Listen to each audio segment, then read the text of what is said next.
우리 함께 말씀 보도록 하겠습니다. 함께 보실 말씀 우리 요한복음 말씀을 보도록 하겠습니다. 우리가 기도할 때 한 주를 마무리할 때 이 요한복음에서 우리에게 주시는 이 말씀들이 우리로 하여금 더욱더 올바른 이런 방향들을 갖게 하기를 소망합니다. 그런 마음으로 우리가 요한복음을 이제 앞으로 매주 금요일 날 기도의 시간에 함께 보도록 하겠습니다. 오늘은 그래서 요한복음 첫 번째 시간으로 1장 1절에서 13절 말씀까지를 한번 보도록 하겠습니다. 우리 에베소서와는 다르게 좀 이렇게 크게 말씀을 보도록 할 예정입니다. 왜냐하면 한 전체를 통해서 말씀을 하고 계시기 때문에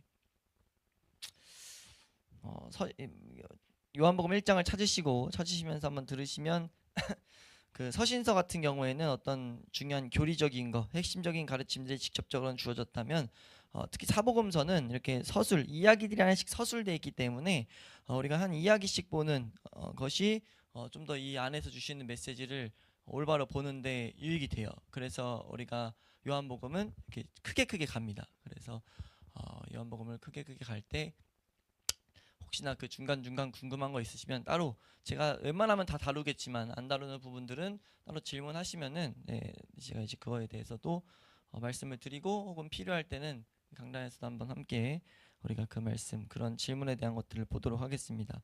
우선 오늘 말씀은 1장 1절에서 13절까지를 우리가 함께 보도록 하겠습니다. 1장 1절에서 13절 말씀입니다. 우리 한 목소리로 합독하도록 하겠습니다.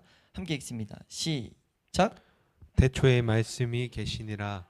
이 말씀이 하나님과 함께 계셨으니 이 말씀은 곧 하나님이시니라.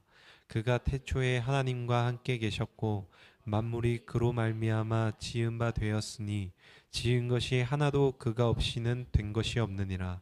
그 안에 생명이 있었으니 이 생명은 사람들의 빛이라. 빛이 어둠에 빛이 돼 어둠이 깨닫지 못하더라. 하나님께로부터 보내심을 받은 사람이 있으니 그의 이름은 요한이라. 그가 증언하러 왔으니 곧 빛에 대하여 증언하고 모든 사람이 자기로 말미암아 믿게 하려 함이라. 그는 이 빛이 아니요 이 빛에 대하여 증언하러 온 자라. 참빛 곧 세상에 와서 각 사람에게 비추는 빛이 있었나니 그가 세상에 계셨으며 세상은 그로 말미암아 지은 바 되었을 때 세상이 그를 알지 못하였고 자기 땅에 오매 자기 백성이 영접하지 아니하였으나 영접하는 자 곧 그 이름을 믿는 자들에게는 하나님의 자녀가 되는 권세를 주셨으니 이는 혈통으로나 육정으로나 사람의 뜻으로 나지 아니하고 오직 하나님께로부터 난 자들이니라. 아멘. 예, 우리가 이제 요한복음을 보는데 한 번씩 이렇게 가볍게 다뤘었는데 좀 정확하게 오늘 이제 사복음서를 다루기 때문에 한번 이 개요, 그러니까 서론을 할까 하다가 핵심적인 것만 보고 넘어가면 될 것 같아서 핵심적인 것만 말씀드리면 사복음서는 분명 쓰임이 다르다는 겁니다. 그러니까 우리가 한번 생각을 해봐야 돼요. 왜 사복음서 네 가지 복음에 대한 기록이란 말이에요. 다른 말로 예수 그리스도에 대한 기록이죠. 근데 그 기록을 다른 내용들이 기록된, 물론 다른 내용도 있어요. 근데 이제 이 예수님에 대한 기록을 네 사람이라는 이 다른 사람들을 통해서 기록하게 하셨고 그것을 성경에 남기게 하셨다는 거예요. 그건 그 자체로 의미가 있다는 것을 우리는 정확히 이해를 하고 있어야 됩니다. 정확히 알고 있어야 돼요. 하나님이 각자 시선이 다르게 예수님을 보게 하셨고 그 본 예수님을 기록하게 하셨어요. 그 이유는 우린 예수 그리스도를 제대로 알아야 되기 때문입니다.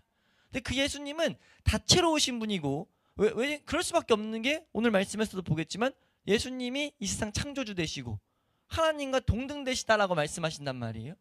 당연한 거예요. 어떻게 하나의 딱 한 면만으로 설명할 수 있는 분이 아니라는 거죠. 그래서 최소한 우리가 예수님이 오셔서 하신 사역이 어떤 일들이 이루어졌는지를 최소한 알아야 될 것이 무엇이냐라고 하면서 밝힌 것이 이 사복음서의 시선으로 나타나 있는 예수 그리스도다라고 이해하시면 돼요. 복음서가 어떤 시선으로 예수님을 바라보는가.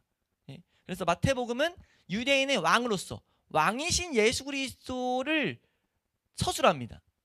그러니까 예수님이 왕으로 보이고 있어요. 지금 이 마태에게는 예수님이 왕으로 보이면서 유대인의 왕으로서 왕위를 계승한 자로서 이 복음서 내용이 이걸 중심적으로 주제가 이루어지고 있습니다. 그래서 그 사건들이 있는 게 있고 없는 게 있는 게 뭐냐면 그 시선에 맞게 필요한 것들, 마음에 감동된 것들을 기록하게 된 거예요. 이해되세요? 그리고 이 마가복음에서는 예수 그리스도가 여호와의 종으로서, 그러니까 하나님의 온전한 일꾼으로서 묘사돼요.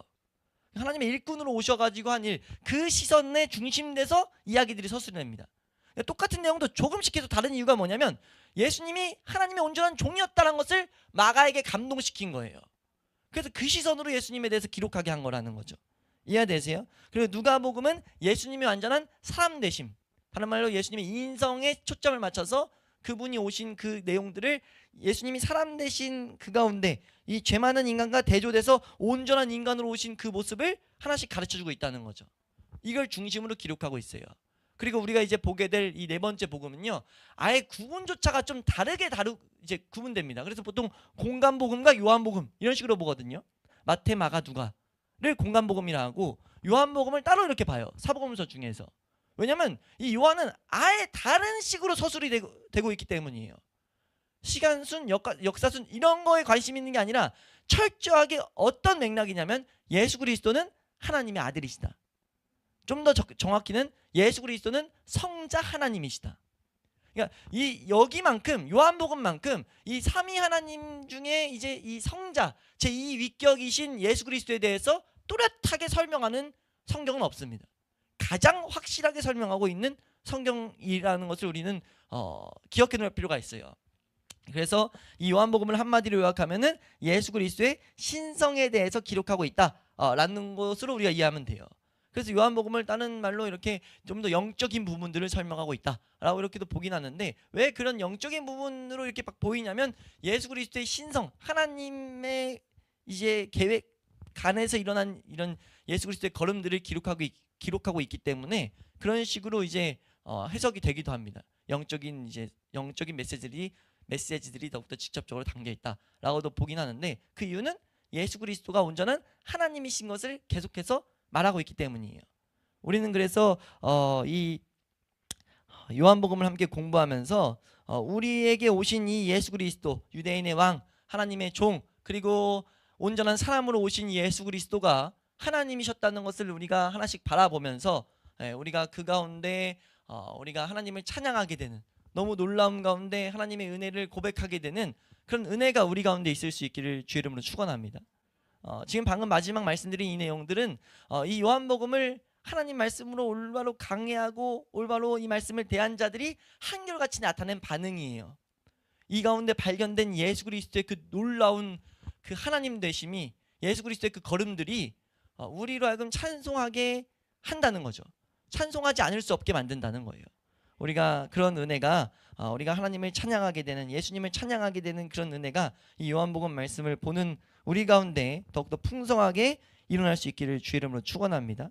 그래서 요한복음의 목적을 분명하게 밝히죠. 다른 성경들은 예수님에 대한 기록이어서 뭐 다른 목적들이 없는데, 요한복음 20장 말씀 보면은 요한복음의 목적을 뭐라고 말하냐면 20장 우리 31절 말씀 한번 볼까요? 요한복음 20장 31절. 네, 이렇게 요한이 이 목적을 기록하고 있어요. 우리 31절 말씀 함께 읽습니다. 시작. 오직 이것을 기록함은 너희로 예수께서 하나님의 아들 그리스도이심을 믿게 하려 함이요 또 너희로 믿고 그 이름을 힘입어 생명을 얻게 하려 함이니라. 아멘. 이 은혜가 우리 가운데 있을 수 있길 축원합니다. 그러니까 예수님께서 하나님의 아들이심을 믿게 되는 것이고, 또 나아가서 그것을 믿고 그 예수 그리스도의 이름 안에서 나오는 생명을 얻게 되는 것. 생명을 얻게 되니까 뭐 할 수밖에 없냐면 하나님을 찬양하게 될 수밖에 없어요. 하나님과의 교제가 더욱더 깊은 은혜들을 우리가 맛볼 수 있게 된다는 거죠. 그래서 좀 전에 말했던 대로 이 말씀 가운데 하나님 말씀으로 대하며 하나님을 찾아갔던, 이 말씀의 의미를 찾아갔던 믿음의 선배들은 이 말씀을 보면서 하나님을 더욱더 예수님을 찬양하게 됐다는 거죠. 왜요? 이 목적대로 예수 그리스도가 하나님의 아들이심을 믿게 되다 보니까, 더욱더 확실한 시선으로 보게 되다 보니까 찬양하지 않을 수가 없었다는 거죠. 우리가 그런 사모함이 우리에게도 있을 수 있길 소망합니다. 그럼 이제 우리가 말씀을 보면은 우리 1절에서 3절 말씀 우리 다시 한번 읽어보시면 길지 않으니까 우리 1절에서 3절 이 복음서의 시작, 요한복음의 시작을 한번 다시 한번 읽도록 하겠습니다. 함께 읽습니다. 시작. 태초에 말씀이 이 말씀이 하나님과 함께 계셨으니 이 말씀은 곧 하나님이시니라. 그가 태초에 하나님과 함께 계셨고 만물이 그로 말미암아 지은 바 되었으니 지은 것이 하나도 그가 없이는 된 것이 없느니라. 아멘. 예, 지금 이 요한복음의 시작은요, 다른 복음서와 완전 다른 것을 이 시작부터 볼 수 있어요. 왜냐하면 다른 복음서는 시작들에 예수님이 어떤 족보 가운데 있다던가 예수님에 대한 어떤 탄생, 신성이든 하나님의 종이든 그런 모습을 이렇게 서술하거든요. 근데 그게 아니라 아예 직접적으로 예수 그리스도를 어떻게 지금 말하고 있냐면은 하나님의 아들로서 예수 그리스도를 제시하고 직접적으로 예수님을 제시하고 있어요. 예수님 이런 분이야 라고 먼저 정의를 내리고 있다는 거죠. 예수님에 대해서 정확히 보고 이 책을 봐 라고 말하는 것과 같다는 거예요. 요한복음을 우리가 계속 읽기 위해서 이 1절에서 3절에서 말하는 예수님에 대한 개념을 정확하게 우리는 가져야 될 필요가 있다는 겁니다. 지금 이 요한은 지금 시작해서 그래서 뭐라고 말하냐면 창조의 이면을 보이고 있어요. 창조 이전. 그러니까 창세기 1장 1절의 이전을 보고 있는데 그게 이제 태초에라는 말씀입니다. 태초에라는 단어입니다. 이 태초라는 단어가 사실 사람의 지식으로 닿을 수 없는 영역을 말하면서 시작하고 있어요. 그래서 이 말씀을 하나님 말씀으로 대하는 자들이 어떤 고백들을 복된 고백들을 하는 걸 보냐면 우리가 주일 오전에 보는 것처럼 성령이 아니고 이건 불가능하다. 이 말씀을 성령의 도우심을 구하지 않고 찾아가는 순간 우리는 잘못된 사색으로 갈 수밖에 없다. 그러니까 신성모독하는 잘못된 사색은 어떤 문제를 가져오냐? 신성모독하는 거거든요. 하나님을 다른 방식으로 우리가 상상해낸다고요. 그러니까 성령의 성령의 은혜를 구하면서 지금 이 오늘 보는 본문들을 보지 않으면 우리는 이 죄성이 거부하던가 왜곡하던가 다른 하나님을 만들어낼 수밖에 없어요. 그렇기 때문에 우리는 더욱더 겸손한 모습으로 우리가 성령님의 은혜를 구하며 나아가야 될 줄로 믿습니다. 근데 이제 여기서 무엇을 말하고 있냐면 태초, 시작이라는 말로 지금 창조에 있는 그 창조 이면을 지금 보이면서 어떤 장면을 가르쳐주고 있냐면 우선 이 단어 먼저 다시 한번 정리하고 갈게요. 태초라는 단어는 시작이란 단어입니다. 시작 혹은 단어 뜻을 더 말씀드리면 태초, 시작, 처음이란 단어예요. 다른 데 보면 시작 혹은 첫 이런 단어로 많이 쓰이거든요. 근데 여기서 쓰이는 이 단어는 뭐냐면은 태초, 그러니까 천지를 창조할 그 처음에 있는 이 세상 창조의 처음 그 이전의 시간을 말하고 있어요. 그러니까 창세기 1장 1절에 태초에 하나님이 천지를 창조한다 라고 했을 때 그 시작점, 창세기 1장 1절은 이 세상의 시작점을 말하고 있다면 여기 지금 요한복음 1장 1절은 그 시간 이전을 말하고 있다는 거죠. 그 만들어지는 시간을 말하고 있는 게 아니에요. 만들기 이전의 시간을 보고 있어요. 언젠진 모르죠. 우린 그러니까 언제 얼마나 긴 시간인지 몰라도 이 표현을 통해서 우리에게 지금 요한이 보이는 건 뭐냐면 그만큼 영원한 시간, 오랜 시간 동안 누군이 있었다? 예수 그리스도라는 분이 있었다. 그래서 지금 요한복음 1장 1절은 예수 그리스도에 대해서 말하는데 그 예수 그리스도에 대해 처음 말할 때 예수 그리스도는 영원토록 계신 분이야. 우리가 생각한 그 이전에도 계셨고, 그러니까 시작하기 그 이전에도 계셨고 마지막에도 계신 분이라는 것이 예수 그리스도라는 것을 우리는 알아야 된다는 거죠. 그러니까 이 표현은 그러니까 영원히 계신 예수 그리스도에 대한 어떻게 보면 소극적인 표현이에요. 지금 그것을 우리에게 보이고 있다는 겁니다.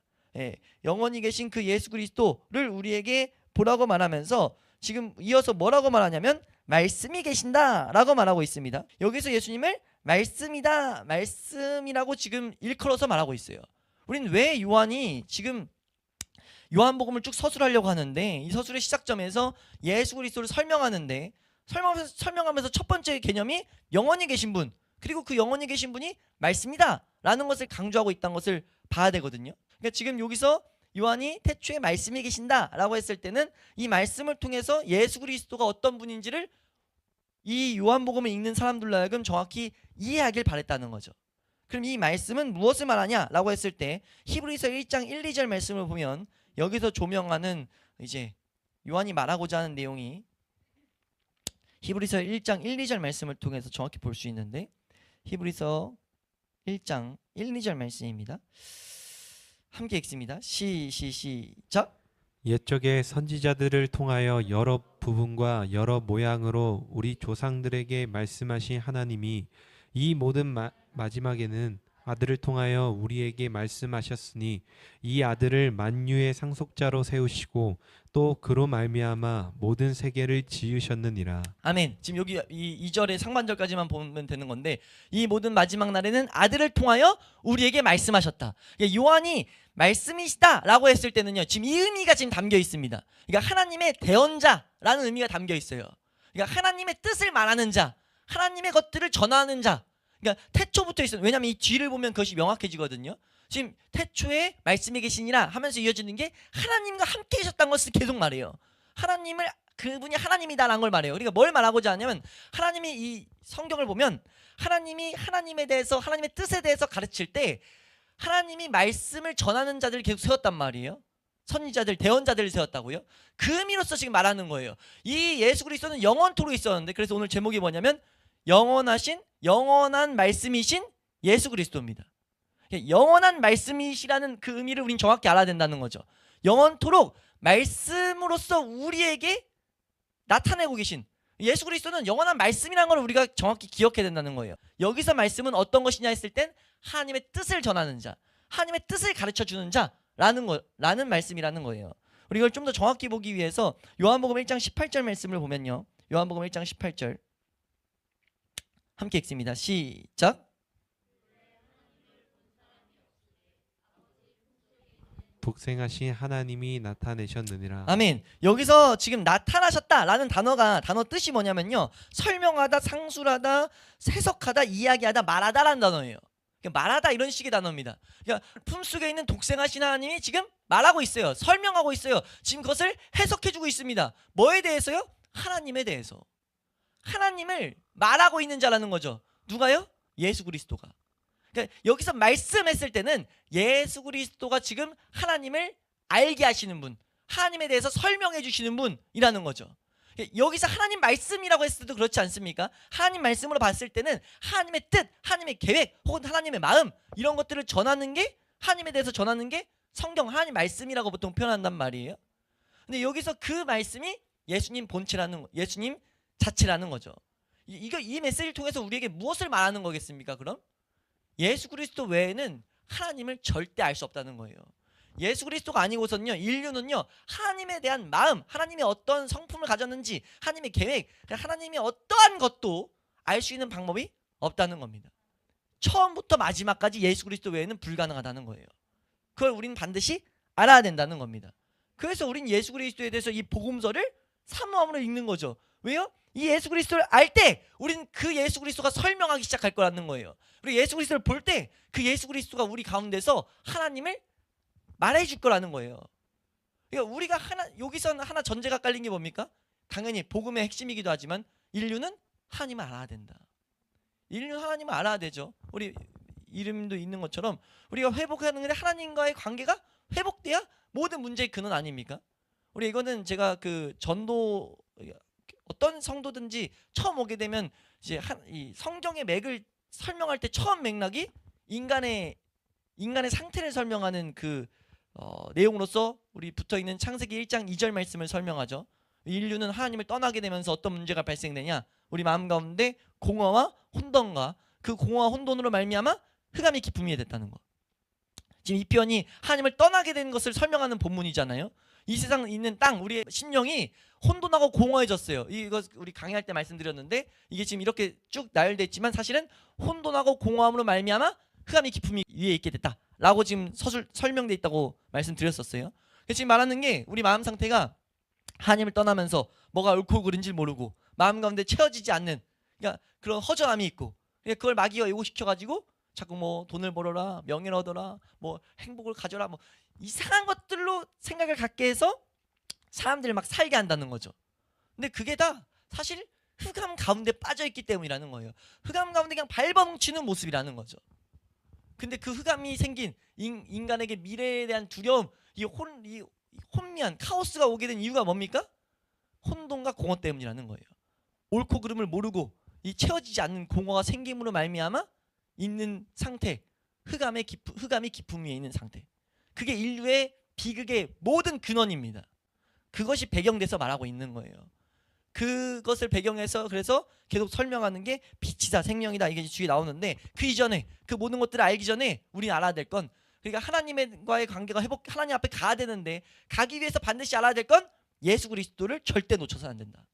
그래서 1절에서 3절에는요, 이제 오늘은 그렇게 자세히는 안 보겠지만 말하는 것이, 이걸 분석을 막 하다 보면 그 성자 하나님에 대한 그 제2위격이신 삼위 하나님에 대한 내용이 이 가운데서 그 개념들이 다 발생돼요.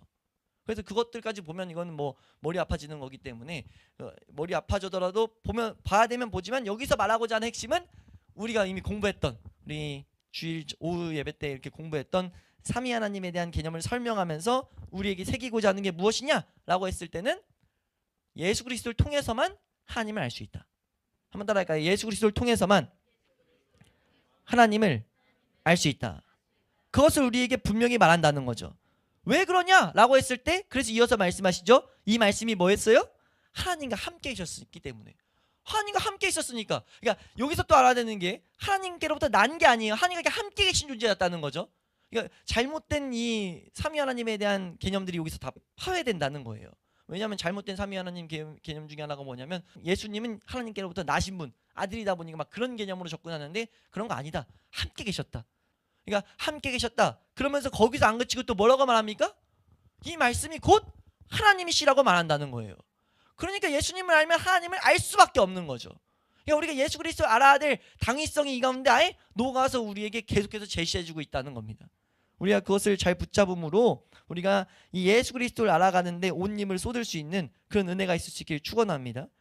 그래서 이렇게 개념할 수 있죠. 예수 그리스도는 이해할 수 없는 하나님을 이해할 수 있게 만드시는 분이다 라는 것을 우리는 정확하게 기억해야 될 줄로 믿습니다. 그래서 이거에 대해서 간단히 정리해 놓은 것을 세 가지만 한번 간단히 말씀드리면, 말씀이라고 했을 때 이 말씀을 우리 개혁교회에서 한 목회자가 정리해 놨는데, 뭐라고 해놨냐면, 아더 핑크란 목사님이 정리해 놨어요. 뭐라고 정리해 놨냐면, 이 말씀이란 것은 표명의 수단이다, 나타내는 수단이다, 하나님을 나타내는 수단인 것을 우리는 개념을 잘 정리해 놔야 된다. 우리가 말씀 딱 했을 때는 하나님을 나타내는 방법, 이게 첫 번째 개념이고, 두 번째는 무엇이냐면요, 말씀은 전달의 수단이에요. 우리가 사람의 속에 뭐가 있는지 모르는데 말로써 우리가 나타나잖아요. 이게 표명의 수단일 때 나타나고, 전달은 뭡니까? 비슷한 맥락에서 우리 다른 사람에게 알릴 바, 뭔가 지식을 전하는 것, 뜻을 전하는 것은 이 말로써 전하게 되죠. 예수 그리스도가 그 일 하신다는 거예요. 그러니까 하나님 안에 있는 것들을 표명하셨고, 하나님이 가지고 있는 생각, 우리를 향한 계획들을 말씀하셨고, 예수님이 그 말씀 되신다는 거죠. 그리고 예수님은, 이 말씀은 계시의 방법입니다. 계시, 그러니까 보이게 하는, 하나님 안에 있는 것들, 성품, 하나님의 그 자체, 하나님 본질에 대해서 알게 하시는, 그건 계시가 아니면 알 수가 없는데 그 계시가 말씀이라는 거죠. 말씀은 그러니까 계시의 방법이라는 것을 우리는 정확히 이해해 놔야 돼요.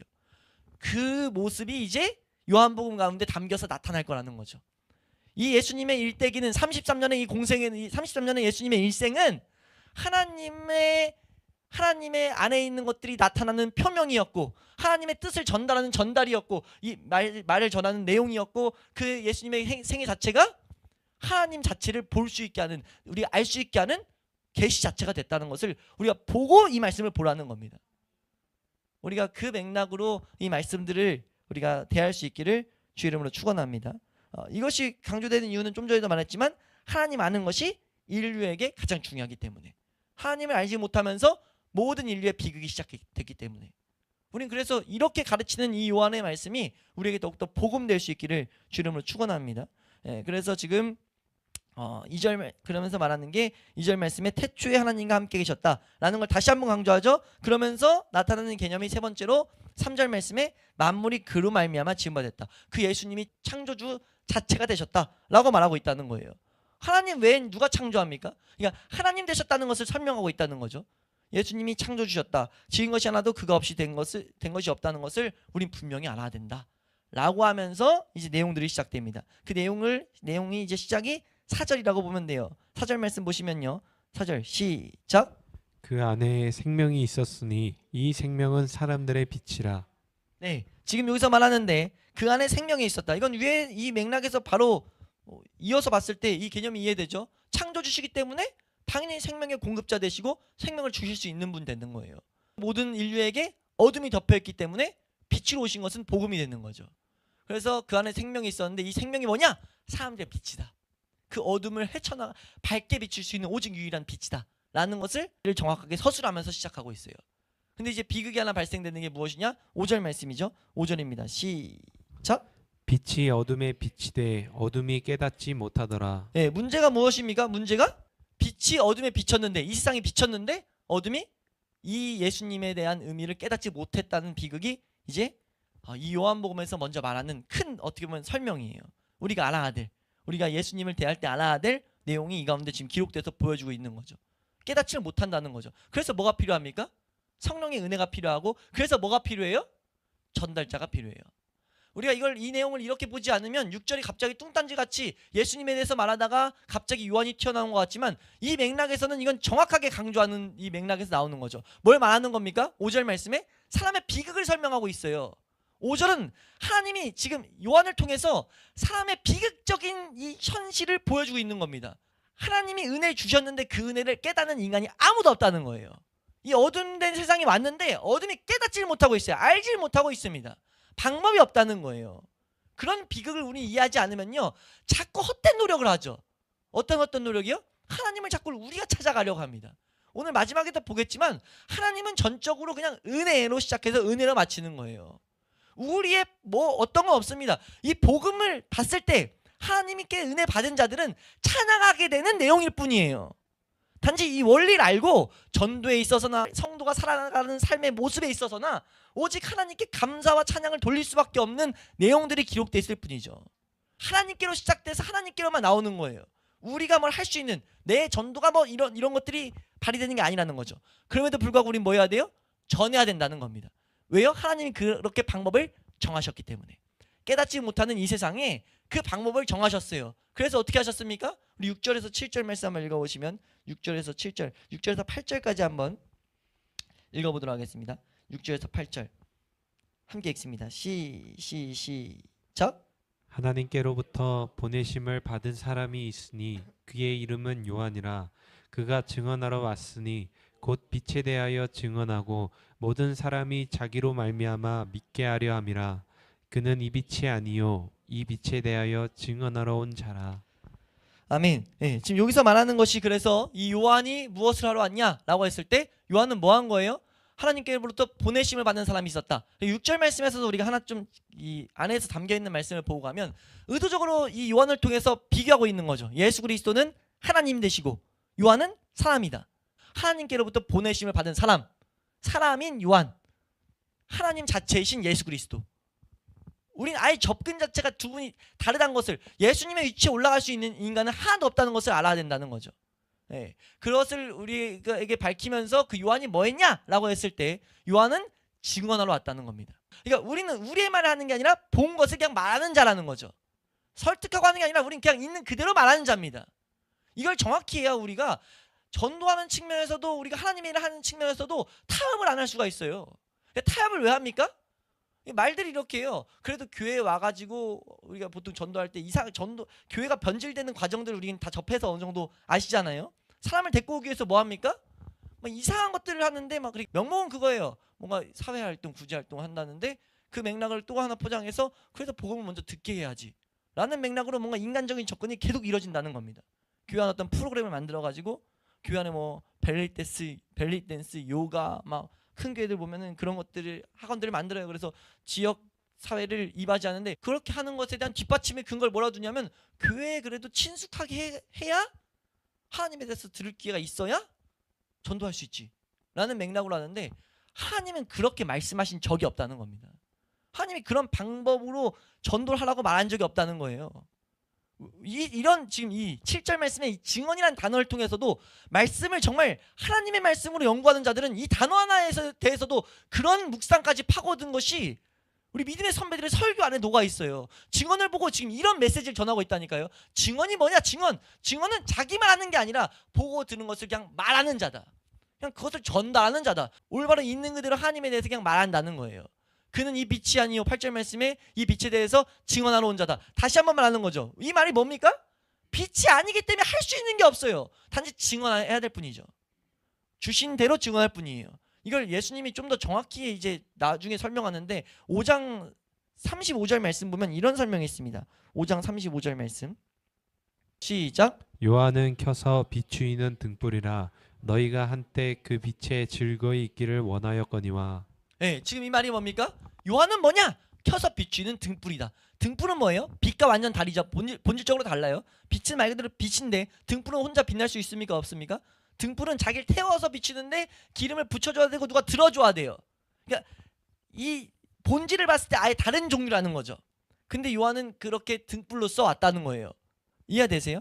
그러니까 그 안에 빛을 공급하셔서 공급한 것을 나타내는 자로서 요한은 왔다는 것을 성경은 이렇게 설명하고 있다는 겁니다. 다시 오늘 본문으로 돌아가가지고 우리가 지금 6절에서 8절 통해서 우리가 확실히 붙잡아야 될 것은 무엇이냐? 이 위에서부터 쭉 이어지는 맥락 가운데 하나님이 우리에게 사람의 비극을 한번 설명하고 있다는 거죠.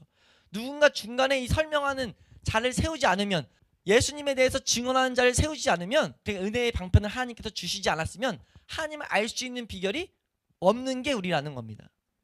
그러니까 우리가 그런 가운데 은혜를 받았다는 것을 알아야 된다는 거예요.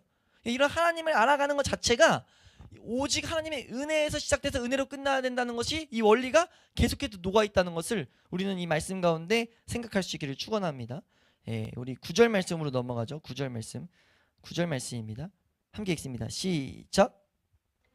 곧 세상에 와서 각 사람에게 비추는 빛이 있었나니. 아멘. 지금 우리가 이 9절 말씀부터 이제 13절까지 가야 되는데, 이 가운데 다시 한번 배경으로 담아두는 게 뭐냐면은, 예수님이 이 땅에 오기 전에는 살아계신 참된 하나님에 대한 지식이 세상에 없었다는 것을 우리는 다시 한번 정확히 놔야 돼요. 그러니까 자연 만물도 하나님을 알 수 있게 하는데 온전한 지식이 아니라는 거죠. 예수 그리스도만이 온전히 하나님을 볼 수 있게 하는, 하나님을 알 수 있게 하는 지식이었다는 거예요. 그래서 예수님이 지금 빛으로 설명되고 있다는 거죠. 어둠이라는 문제가 해결될 수 있는 빛으로 오신 분이다 라는 것, 그 개념으로서 설명되고 있다는 겁니다. 여기서 이 참빛에 대해서 라일 주교라는 분이 이걸 잘 정리해 놨다고 해서 제가 이제 그들 한번 말씀드리면, 이 참빛이라 설명한 것에 대해서 네 가지로 볼 수 있는데, 그것은 무엇이냐면 첫 번째 이 참빛이라는 것 가운데 우리는 정확히 깨달아야 될 개념이 미혹되지 않는 빛으로서 참빛이신 그리스도라는 거죠. 그러니까 미혹되지 않는, 예수 그리스도 안은요 미혹되지 않을 수 있어요. 예수 그리스도만을 찾아가면, 그 지식을 찾아가면, 지식을 통해서 하나님 앞에 나아가면 미혹되지 않을 수 있습니다. 이게 너무 중요한 이유가 뭐예요? 거짓빛, 광명한 천사가 이 시대에 있기 때문이에요. 그러니까 빛처럼 보이는 마귀란 존재가 빛처럼 보여서 그럴듯한 존재로, 그게 뭐예요? 광명한 천사로 성도 가운데 계속, 교회 가운데 계속, 세상 가운데 계속 일하고 다닌다는 거죠.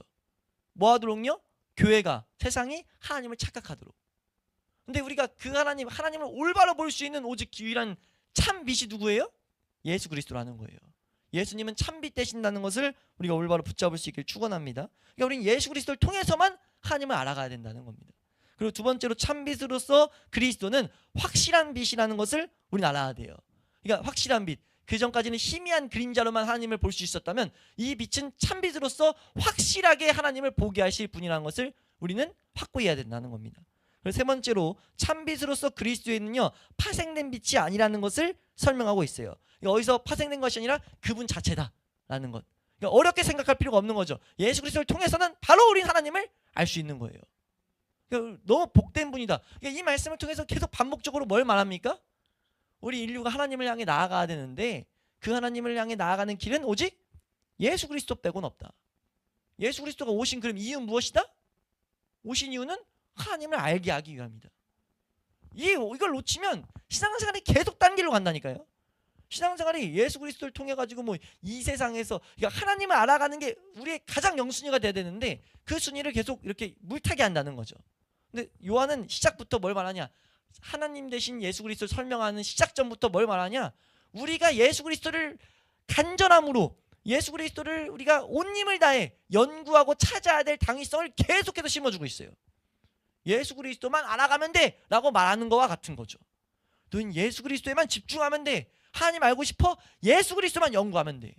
그래서 요한복음 5장에 또 무슨 말이 나옵니까? 성경이 곧 나에 대해서 증언하는데, 성경이 영생을 찾기 위해서 성경을 연구하는데 성경은 곧 누구에 대해서 증언하는 거예요? 네, 나에 대해서 증언하고 있다라고 말하고 있잖아요. 이 요한이 담고 있는 이 시선을 우리는 이 말씀 가운데 정확히 붙들어야 된다는 거예요. 그러면서 이제 분명히 이렇게 네 가지의 의미로서의 참빛을 우리에게 비쳤는데, 비극이 무엇이냐면 다시 한번 비극을 설명하는데 10절 말씀 우리 읽어보시면 10절입니다. 시작. 그가 세상에 계셨으며 세상은 그로 말미암아 지은 바 되었을 때 세상이 그를 알지 못하였고. 그가 세상에 계셨다라고 하는 것, 이거는 너무나 명백하게 예수님이 성육신과 사람들 사이에서 거하신 33년의 시간을 말하죠. 이 세상에 계셨어요. 예, 다시 한번 말하고 있어요. 그가 세상에 계셨는데 그분이 누구냐? 그분은 세상 지으신 분이야. 생명주로 오신 분이고 참 빛으로 오신 분이야. 근데 문제가 뭐예요? 세상이 그를 알지 못했어요. 세상이 그가 무슨 일을 하러 온지도 몰랐고, 그가 누구이신지도 몰랐고, 그가 지금 무슨 일을 하고 있는지도 몰랐어요. 이해되시나요? 오케이, 여기까지는 100번 양보해도, 양보할 수 없지만 100번 양보해도 넘어갈 수 있어요. 근데 더 비극이 뭡니까? 이 일을 기다렸던 그러니까 기다렸던 사람들이 있죠. 그게 누구예요? 하나님이 계속해서 계획을 말해주고, 메시아를 기다려라, 너희 구원할 자를 기다려라, 하나님을 이 보내실 자를 기다려라 라고 그 얘기를 들었던 이 하나님의 백성이라고 일컫는 유대인들, 이스라엘 백성조차 뭐 했어요? 11절 말씀 보시면은 11절입니다. 시작. 자기 땅에 오매 자기 백성이 영접하지 아니하였으나. 네, 그들이 지금 자기 땅에, 예수님이 그 창조주가 자기 땅에 왔는데 영접하지 않게 됐다는 거예요. 그러니까 예수님이 아브라함 자손들에게 분명 오셨는데 문을 두드렸는데 영접하지 않았다. 그러니까 세상은 알지 못했음의 책임이 있고, 이 이스라엘은 믿지 아니하였음의 책임이 있다는 것을 성경은 분명히 말하고 있어요. 이 말을 하는 이유는 이제 이 하나님의 전체 계획을 설명했던 우리 이사야 53장 같은 말씀이 성취되는 과정을 이제 설명하기 위한 서술이라고 볼 수 있습니다. 근데 우리가 분명히 알아야 될 것은 이 일이 뭐예요? 지금도 동일하게 일어나고 있다는 거죠. 그러면서 하나님이 이제 우리에게 원하시는 거, 우리에게 필요한, 우리에게 요구하시는 게 무엇이냐? 12절 말씀 보시면은 12절입니다. 함께 읽습니다. 시작. 영접하는 자 곧 그 이름을 믿는 자들에게는 하나님의 자녀가 되는 권세를 주셨으니. 네, 이런 상황이 있는데 앞에 11절까지 쭉 설명하고 나서 이제 이런 상황 속에서 그 예수 그리스도를 영접하는 자, 그리고 그 이름을 곧 그 이름을 믿는 자들의, 이게 되게 똑같은 사실 내용이지만 좀 구분을 두고 있어요. 구분을 짓는 이유는 내용이 좀 다르기 때문입니다. 영접한다라고 했을 때는, 영접이라는 것은 하나님의 선물로서 우리에게 주어진 대로, 그러니까 우리에게 주어진 대로 예수 그리스도를 보는 것, 우리에게 주어진 상태의 예수 그리스도를 보는 것, 그러니까 우리에게 무슨 일을 하셨는가, 우리의 사랑, 이런 측면에서 예수님을 보는 것을 영접이라 보통 표현하고, 여기서 영접을 해석하는 게 제일 그게 우리가 이해하기 좋은 개념이고, 믿음이라 했을 때는 복음의 증거에 나타난 대로 예수님을 보게 되는 것, 그러니까 예수님의 기록된 대로 예수님을 보게 되는 그 모습, 알게 되는 모습, 그것이 이제 믿음이다 라고 이제 설명하는데, 비슷한 개념이죠. 근데 이제 영접은 나에게 그것이 적용돼서 오는 것, 믿는 건 그 예수 그리스도 자체를 내가 알게 되는 것, 그러니까 그렇게 통해 가지고 내 구주를 영접하게 되면 하나님의 자녀가 되는 놀라운 권세를 주셨다는 겁니다. 그러니까 이건 지금 어떻게 볼 수 있냐면, 우리 죄인이 어떻게 그럼 뭘 해야 되냐라고 했을 때 영접하고 믿어야 된다라는 걸 말하고 있다는 거죠. 그러니까 이 은혜를 우리는 항상 추구하고 구해야 된다는 거예요. 이 성경을 보는 자들에게. 근데 여기서 하나 이제 우리가 배웠던 거에와 의문이 생기는 건, 그럼 우리가 그걸 추구하고 구해야 구원이 생기는 건가? 라고 했을 때 그것이 아예 아님을 13절에서 마무리하고 있습니다. 1절에서 13절은 그냥 요한이 예수 그리스도에 대한 그냥 증언 자체라고 있는 거예요. 예수 그리스도가 누구신지, 어떤 일을 하셨는지, 어떤 일이 이루어지고 있는지에 대한 그냥 증언이라는 거죠. 우리 13절 말씀 보면요, 이 일, 영접하게 되는 것, 믿는 것, 이게 우리의 요구인데 이게 어떻게 되는가? 우리 실력으로 되는가? 우리 13절 말씀입니다. 시작. 이는 혈통으로나 육정으로나 사람의 뜻으로 나지 아니하고 오직 하나님께로부터 난 자들이니라. 뭐라고 말합니까? 이것은 혈통으로나 육정으로나 사람의 뜻으로 나지 아니한다. 그러니까 사람의 자연인의 뜻은요, 하나님과 완전 반대되어 있기 때문이에요. 이게 무슨 말이냐면요, 거듭나기 전에는요, 그 누구도 하나님을 향한 어떤 의지도 가질 수 없다는 걸 말합니다. 그러니까 하나님을 향해, 거듭이란 은혜가 오기 전에는 하나님을 향한 올바른 그런 의지를 그 누구도 가질 수 없다는 거죠. 그러니까 하나님의 어떤 은혜가 시작되지 않으면. 이해가 되세요? 왜요? 하나님께로부터 난 자들이라고 지금 성경은 분명히 증거하고 있다는 거죠. 그러니까 구원받은 자는 항상 나타나는 개념이 소수라는 것을 알아야 돼요. 구원받은 자는 정말 적습니다. 그러니까 우리가 이 맥락 안에서 이거는 우리가 뭐 설득하고 전도하라고 주신 메시지가 아니에요. 그냥 원리를 설명하고 있다는 거죠. 그리고 은혜를 받은 자들에게는 이거는 찬양할 내용이 될 수밖에 없습니다. 우리가 어떻게 해서 하나님을 알게 됐는가? 하나님의 그냥 작정이고 계획이었다는 거예요. 하나님께로부터 나게 됐다는 거죠. 이 부분에 대해서 좀 더 13절에 대해서 설명한 게 사도행전 13장 48절 말씀인데요. 사도행전 13장 48절 말씀. 우리 한번 말씀 읽도록 하면요. 함께 읽습니다. 시작.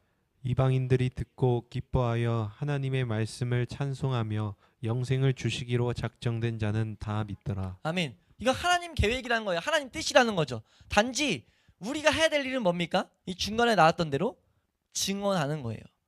그대로 증언하는 거죠. 우리가 먼저 믿은 자들, 하나님의 은혜를 믿은 자들이 하나님에 대해서 정확히 알고 하나님을 찬양하며 그 하나님이 어떠신 분인지를 나팔 불어야 될 이유가 여기 있습니다. 왜냐하면 요한은 그 목적 가지고 살았거든요. 세례 요한은 이 목적 하나로 살았어요. 우리 아까 7절에 나왔었나요? 7절? 7절 말씀에 이런 목적, 세례 요한의 목적을 설명하고 있죠. 세례 요한의 목적이 뭐였습니까? 모든 사람이 자기로 말미암아 믿게 되기를 바랬어요. 하나님이 허락하신 마음이죠. 근데 그래서 요한이 뭐 했습니까? 단지 증언했어요. 예수님에 대해서 정확히 말했다는 거죠. 오늘 이 본문 가운데 예수님의 별명이 4가지가 나옵니다. 예수님의 첫 번째 별명이 예수님은 말씀이세요. 두 번째는 예수님은 창조주세요. 만물을 지으신 자죠. 세 번째는 무엇입니까? 예수님은 빛이세요. 또 뭐가 있었죠? 예수님은 생명 되셨어요. 이 작은 본문 안에 이것이 계속 강조되거든요. 이건 우리가 마땅히 이게 무엇인지를 찾아가야 될 그런 거룩한 열정, 거룩한 열망이 우리 가운데 생겨야 될 내용인 줄로 믿습니다. 그런 은혜가 우리 가운데 있을 수 있게 축원합니다. 왜요? 우리가 뭐 할 수 있는 게 아니라니까요. 우리가 사실 소원하는 게, 올바른 길을 걷다 보면 소원하는 게 뭡니까? 천도가 소원되잖아요. 영혼 구원을 하고 싶잖아요. 우리 주변에, 특히나 우리 주변에 참된 이 모든 문제의 근원을 알지 못하는 사람들에게 전도해야 되잖아요. 우리가 그들에게 복음을 나타내야 되잖아요. 글쎄, 우리가 만약 진짜 하나님의 복음을 가졌다면 그 욕망이 아니죠. 그럼 뭐라 해야 되죠? 욕망을 좀 좋은 말로? 열정이에요? 욕망이라는 말이 그 맞나? 그런 거룩한 욕망이라니까 좀 그러네. 거룩한 소원이 생길 수밖에 없잖아요. 안타까운데 마치 우리 성전 미문에 앉아 있는 자에게 베드로가 말했던 것처럼 내가 줄 수 있는 건 돈 없는데 예수 이름밖에 줄 게 없다라고 말했던 것처럼 뭔가 줘야 되잖아요. 전하고 싶은 게 당연한 거란 말이에요. 근데 그 방법이 무엇인지 우리는 정확히 알고 나아가야 된다는 거죠. 마치 요한처럼, 사도 요한처럼, 세례 요한처럼. 그럼 우리가 뭐 하는 게 당연하겠습니까?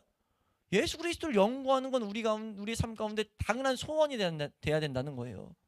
오늘 요한을 통해서, 사도 요한을 통해서 말씀하셨다는 거죠. 예수님은 말씀 되셔. 이거 뭐라는 거예요? 말씀이신 예수 그리스도, 하나님을 어떻게 전하고 있는지, 하나님을 어떻게 나타내고 있는지 찾아가 봐라. 그걸 알아가 봐라. 알게 될 때 그것을 나타내는 게 하나님이 전도하시는, 하나님의 일을 행하시는 통로가 될 거야 라고 말하는 거와 같다는 거죠. 예수 그리스도가 생명이신 것, 예수 그리스도가 빛이신 것, 예수 그리스도가 이 만물을 만드신 자가 되신 것, 우리가 마땅히 그분을 더욱더 알기를 묵상해야 된다는 겁니다. 왜요? 그것을 아는 것만이, 그것을 알아가는 것만이 우리로 하여금 하나님을 알게 하기 때문이에요. 이게 하나님을 안다는 건 우리가 감사하게도 다른 예배들을 통해서 많이 강조했지만 하나님을 알아가게 된다는 것은요, 그리스도인의 전부가 됩니다. 왜요? 하나님을 알아갈 때 우리의 삶은 변하게 되잖아요. 하나님 알아갈 때 그 가운데 능력이 온다고요. 하나님 알아갈 때 우리 삶 가운데 뭐가 됩니까? 하나님과 동행하는 놀라운 일들이 펼쳐진단 말이에요. 하나님이 나의 인도자, 나의 보호자 되신 것이 삶 가운데 막 나타난단 말이에요. 하나님 알아갈 때 그 하나님 아는 지식이 가장 고귀하다고요. 그래서 사도 바울은 그거를, 하나님 아는 지식이 가장 고귀한데 그걸, 하나님 아는 지식은 오직 누구밖에 없으니까? 예수밖에 없으니까 빌립보서에서 정확한 말로 이 교회가 추구해야 될 그 목적을 딱 심은 거예요. 내가 예수 그리스도가 아는 지식이 가장 고귀하다. 내가 그 표대를 향해서 계속 그 부름의 상을 위해서 달려가는데 예수 그리스도 알아간다는 거죠. 우리 골로새서 1장 10절 말씀 보시면요, 이걸 읽고 우리 기도하시면 골로새서 1장 10절 말씀 함께 읽도록 하겠습니다. 골로새서 1장 10절입니다. 시작. 주께 합당하게 행하여 범사에 기쁘시게 하고 모든 선한 일에 열매를 맺게 하시며 하나님을 아는 것에 자라게 하시고. 예, 하나님 아는 것을 잘하게 하는 건 이 맥락을 보면 예수 그리스도의 은혜란 것을 설명하고 있어요. 나타내고 있단 말이에요. 우리 예수 그리스도가 우리에게 은혜를 끼치는 가장 핵심은요, 아니 모든 것은요, 하나님을 아는 것에서 계속 자라게 하십니다. 하나님 아는 것을 더 깊이 하나님을 알게 하신다고요. 오늘 읽은 이 성경, 우리 시작할 때 말씀했지만 이 성경의 이름은 요한복음이에요. 이 요한복음이 묶이는 건 사복음서입니다. 복음서 뭐냐면요, 기쁜 소식이 전해졌다는 거죠. 인류에 희망이 없던 인류에, 모든 비극의 근원을 찾지 못했던 인류에 그 모든 문제를 해결하는 그 빛이신 생명이신 하나님을 향해 나아갈 수 있는 길이 펼쳐졌다는 거예요. 그걸 요한복음에서는, 이 요한을 통해서 하나님은 뭘 나타내냐, 그것은 오직 예수로만 가능하다. 사복음서의 마지막에 위치하게 하셔서 이 복음서에 왜 예수 그리스도를 그렇게 연구하게 했는가, 예수 그리스도를 통해서만 하나님을 아는 지식이 완전해지기 때문에, 올바로 하나님을 알 수 없었던 인간이 하나님을 알 수 있게 되기 때문에, 우리가 그것을 온전히 보게 됐다면, 이 말씀을 통해 동일하게 전달받게 됐다면, 우리가 매주 금요일마다 이 요한복음을 통해서 보여지는 예수님의 이 행적을 쫓아가면서 이 예수 그리스도를 더욱더 내가 상세히 알기를, 상세히 예수 그리스도를 내가 이해하기를 우리가 기도할 수 있기를 축원합니다. 어떤 소원을 가지고요, 어떤 기대를 가지고요, 예수 그리스도 아는 지식이 하나님을 보게 할 것이다. 이건 내가 이해될 영역이 아니라 경험돼야 될 영역인 줄로 믿습니다. 우리가 그런 소원을 가지고 이 말씀을 대할 때, 그 간절한 마음을 가지고 이 말씀을 대할 때 우리가 자연스럽게 우리가 성령님만을 의지하게 될 것이고, 우리가 겸손한 심령으로 하나님을 찾게 될 줄로 믿습니다. 우리가 그렇게 올바로 하나님을 찾아감으로 말미암아 이 세상에 우리가 이 세례 요한처럼, 그래서 말했잖아요, 세례 요한이 정말 이때까지, 세례 요한이 태어날 때까지 가장 큰 자였다는 걸 설명해요. 근데 그 이후로 세례 요한 뒤로 나타난 성도들은요, 세례 요한보다 작은 자가 없을 거라고 말하고 있어요. 왜요? 예수 그리스도를 본 자들이니까. 예수 그리스도의 지식, 예수 그리스도에 대한 지식을 가지게 될 자들이니까. 예수 그리스도를 통해서 참된 빛이신 예수 그리스도를 통해서 참되게 하나님을 볼 자가 되기 때문에 세례 요한보다 더 큰 자가 될 수밖에 없는 거예요. 왜요? 우리 그 가운데 뭐가 배경되어 있습니까? 우리도 동일하게 그리스도인들은, 성도들은 증언할 자들이라는 거죠. 우리가 그 사명을 위해서 우리가 이 요한복음을 함께 공부할 때 더욱더 그런 기대감, 그런 사모함을 가지고 이 말씀을 대할 수 있기를 소망합니다.